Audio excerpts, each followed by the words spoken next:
and welcome to the Lafayette Club's online lecture series. Today we are going to be speaking to Professor Anand Menon, Director of the UK and a Changing Europe Initiative. He is also Professor of European Politics and Foreign Affairs at King's College London, and prior to this he founded the European Research Institute at the University of Birmingham and was a lecturer at Oxford University. Thank you for joining us today, Professor. My absolute pleasure. Yeah, so today he's going to speak to us a little bit about what the initiative does and navigating the topic of Brexit specific to the United Kingdom. If you'd like to go ahead. Yeah, I mean, it's a surprisingly hard question what the UK and a Changing Europe does, because we're weird and quite unique. We were set up by the National Social Science Research Council, the ESRC, and our job is to communicate research. So we're not paid to do research. We're paid to either get some of our team to do the research, but more importantly, to put that research in a way and in a form that is accessible to non-academic audiences. So our job is about talking about academic research to non-academics. And as you could imagine, there are some funny stories about the translation processes that go on in between sort of heavy-duty social science and a public audience. Some academics are better at this than others. Some academics, you ask them to write something clear and you get something which is basically unreadable. Others will just do it like that. Now, I mean, we've been in existence since 2015, which meant that we were around during the referendum. It's been interesting, and it's been interesting in many ways, I think. It's been interesting first. I mean, the first thing I realized was actually the academic profession had kind of let itself down a bit over Brexit before the start, because there was very little in the way of a literature that looks at whether European integration is worth it. It was interesting to discover that much of the literature about the European Union starts from the assumption that this is a good thing, and now let's figure out how it works or how it could be made to work better. But the actual cost-benefit calculations of membership were not something that academics had thought about very much. So we were slightly blindsided by that. The second way in which it's been interesting is there has been a thirst for knowledge on the part of people. And when I say people, I mean, you know, we work closely with politicians, civil servants, businesses, third sector organizations, and indeed journalists. And on the part of all those groups, there's been a real appetite to learn. I mean, during the referendum, we were constantly talking to the newspapers about what is sovereignty, what is the EU budget, how does it work? So it's been quite reassuring to find that actually there is an audience for this sort of stuff. The third interesting thing, I suppose, is the SRC from the start said you have to be impartial. You can't take a side in this debate. And some people in the team struggle with that, because for some people, things were, you know, fairly clear that something was wrong or something was right. We've had to learn to use an impartial language, which sometimes means just not saying unfortunately when you say something. It just means saying, okay, this is the case, and so what does it mean? But one of the great things I've discovered about this is, well, there's two things I've discovered about this that are interesting. Firstly, the ESRC initially, I think, were very nervous, and with good reason, because they'd suddenly stuck us in the middle of the most polarized and bad-tempered debate we've had in this country for a long, long time. And they were slightly worried because, of course, they get their funding from government, that we'd screw things up for them, essentially, that we'd annoy one side or the other. And it took them a while to realize that our job involves annoying everyone. We tend to judge our success by the fact that both sides are having a go at us. And if both sides are having a go at us, then we're roughly in the right sort of place. We don't set out to court one side over the other. We simply put out the information and let people deal with the information as it is. So our mission now, as it was at the start, is not to make you think a certain thing or vote a certain way. It is to give you the information you need to make up your own mind. And the final thing I've learned, I think, during this process, I almost said journey then, which is very X factor. But the final thing I've learned during this process, I think, is just the enormous power of the media. We were relatively low profile during the referendum campaign. We did some media stuff. And at the time we started out, the holy grail for me was, oh my God, let's get on Newsnight, let's get on the Today programme. But actually I had that totally wrong. I mean, the people who watch Newsnight or listen to the Today programme are probably the people who get our newsletter and look at our website anyway, because they're the sort of people for whom life is about politics. But I soon came to realise that when you're talking about media and reach, what you're actually talking about is 5 Live and BBC Breakfast. they're the sort of key places to reach a very big and disparate audience. And actually even more so over the last couple of years, when a few of us have done question time a few times. It's sad in a way, I think, but actually once you've done question time, your reach expands enormously. So every time you're on question time, there's a massive increase of volume of traffic to our website. And once you've done question time, politicians treat you more seriously. It's almost like some sort of kite mark. That's a fairly depressing state of affairs, really, in a way, because actually being on question time has got very little to do with how good an academic you are or how good your knowledge is. But actually that brings me to my final point, which is a slightly sort of rueful point, I suppose, which is it's very hard to be a full-time academic and do what we do. And one of the things that's happened to me over the last 5 years is I've sort of stopped being an academic. You know, I don't write journal articles and things like that. I've been blissfully able to not write a footnote for 5 years' time, which has been great. But it is a struggle for academics. I mean, we're often criticised for not doing enough to communicate our findings, but our contracts, our organisations, and indeed the incentives of our profession, whereas if you know the research excellence framework is all about publishing in the right journals, it's not about writing in The Guardian or talking on the telly. You know, you almost do impact and engagement work additional to your day job rather than anything else, and that makes things hard. And it is a slight source of frustration for me that we're always battling against that a little bit. So I'd love us to take on more younger researchers on the team, but I sort of feel it would be unfair to them, because actually they would then be wasting time, you know, helping with our website, doing our blogs, doing our podcasts, whereas actually what they should be is publishing in the academic journals. So it's been, I've loved it. I've loved every minute of it. I think in retrospect, that's probably because I've got too short an attention span to be a really successful academic, but this is a job where you need a very short attention span and it works for me. But we hope to keep going for a while yet, and because there's an awful lot of stuff around the state of the UK, its international relations, its relations with the European Union that needs to be explained. But that in a nutshell is what we've been trying to do since, I think, the early part of 2015. Interesting. Yeah, that's very interesting. So you recently did a series of interviews with people who are closely involved or witness to the Brexit process, such as Caroline Lucas and Philip Hammond, about their memories of the time. What would you say was the most interesting part about this process?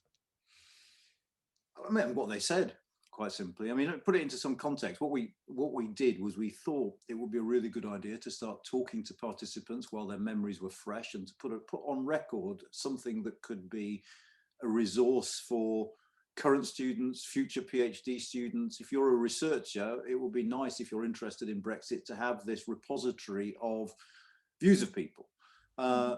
And, you know, some of them have been really interesting. Philip Hammond was quite remarkably frank with us. We actually did the interview with Alistair Campbell this morning, which was, as you can imagine, fairly frank. I just think listening to these people and several things, listening to them and listening to their, you know, how the story is slightly different. Chris Grayling remembers no deal planning very differently to Philip Hammond. We actually got in some fights on social media when we first released it, and there were people saying, you know, how dare you publish these things without commenting on what bits are true and what bits aren't. For me, this is oral history. This is the participants saying either what they remember or what they want you to think they remember. And I make no claims as to which of those two it is. We're going to have to decide that later. But what is fascinating is how people have a different take on it. So, for instance, just the sheer anger of Caroline Lucas when she talks about the decision by the SNP and the Lib Dems to back an election in the autumn of 2019. The sheer frustration of Dominic Greaves when he thinks back to the time of the indicative votes, and what an absolute sort of torment it was for him to vote against soft Brexit options and in favour of a referendum, knowing that he'd now reduced Brexit to a binary between a very hard Brexit or a referendum. And looking back, obviously, he lost. But I just find it really interesting listening to these people. I mean, for a few of them, they've come off the call and said, God, that was like therapy. You know, just reliving those horror moments in number 10 during the early part of 2019 when we were doing the meaningful votes. But I just think it's an absolute treasure trove. And if, you know, anyone listening is a student who decides to do a thesis and bases it on that and finds it useful, then please do write and get in touch, because that would be a good thing to hear. Yeah, wow. How would you say that the pandemic has altered the original vision of the United Kingdom that Brexit was meant to achieve? The pandemic has altered everything. And cynically speaking, it's made it easier for the government to push through a hard Brexit because, in a sense, because all our attention is focused on the pandemic, there's far less attention focused on the difficulties that that hard Brexit is causing for us at ports, airports, wherever, when it comes to trade. Now, it hasn't prevented those things from arising. In fact, one of the interesting things about the pandemic is it delays some of the Brexit impacts. So there's very little in the Brexit deal about services, but we haven't really run headlong into the problem with services yet, because all those architects and lawyers, or indeed academics, who might in the past have been traveling to continental Europe to give lectures or design buildings or whatever it is that lawyers do, aren't doing that anymore. So we haven't actually experienced the full extent of the disruption that Brexit will cause people in the services sector as yet. So it's changed the calculation. It's also probably given a bit of cover to the government over the economic impact of Brexit, because in the short term, that will get swamped by the economic impact of COVID. But, and it's a big but, over the medium term, the economic impact of Brexit on the economy will be significantly more severe than the economic impact of COVID.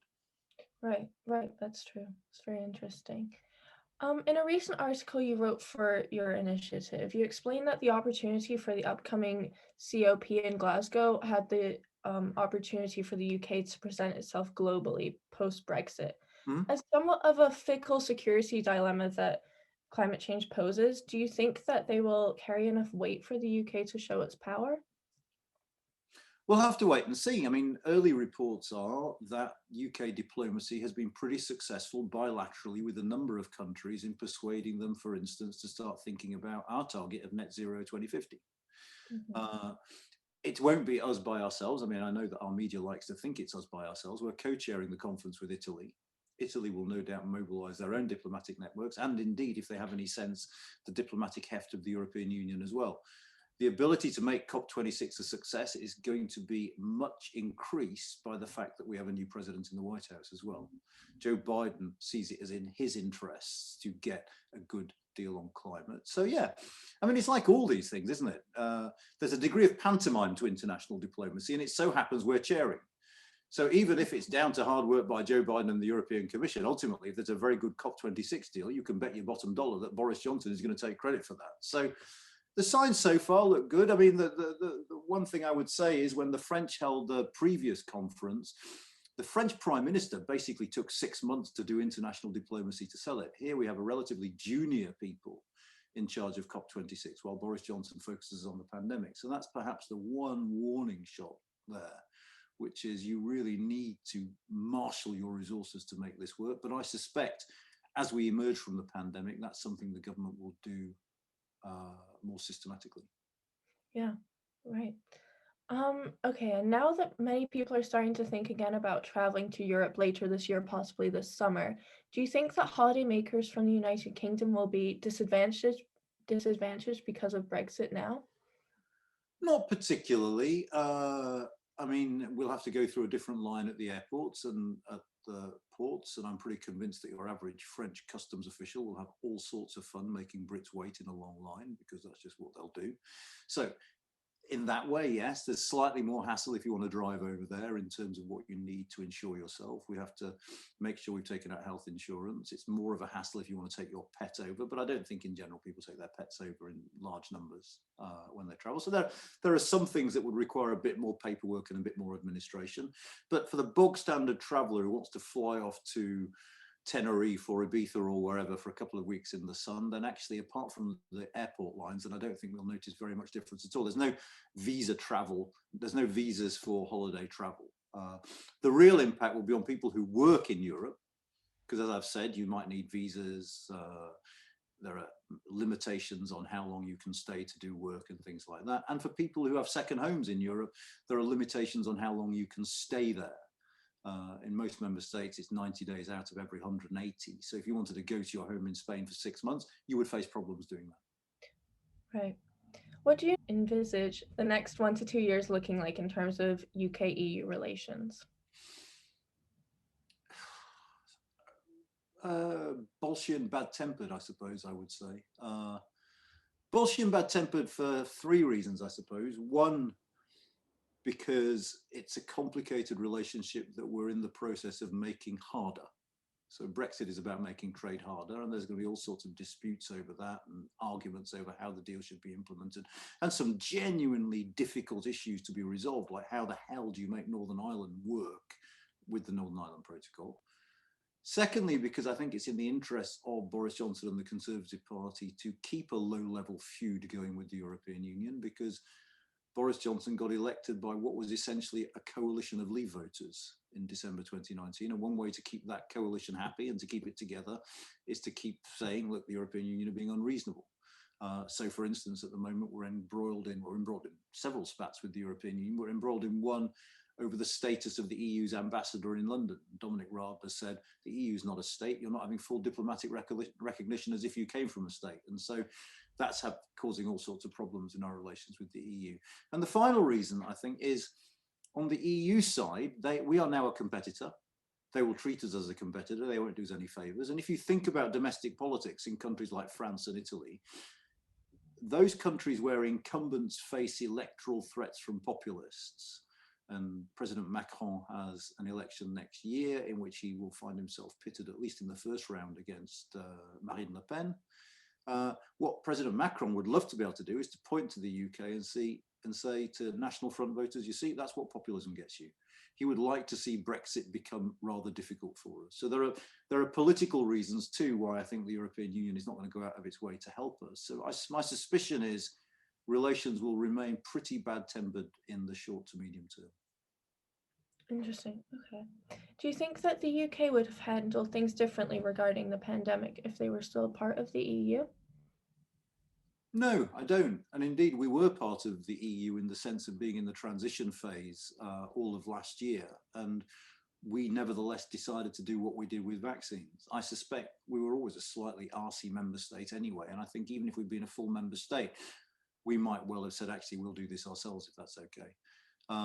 So I don't think there's any great difference. I don't think we'd have waited for EMA approval for vaccines if we could have got national approval first, to be honest. I'm not sure it made a huge amount of difference, though neither am I surprised by the fact that Brexit supporters are pretending it has made a huge amount of difference. Right. Well, thank you so much for answering my questions.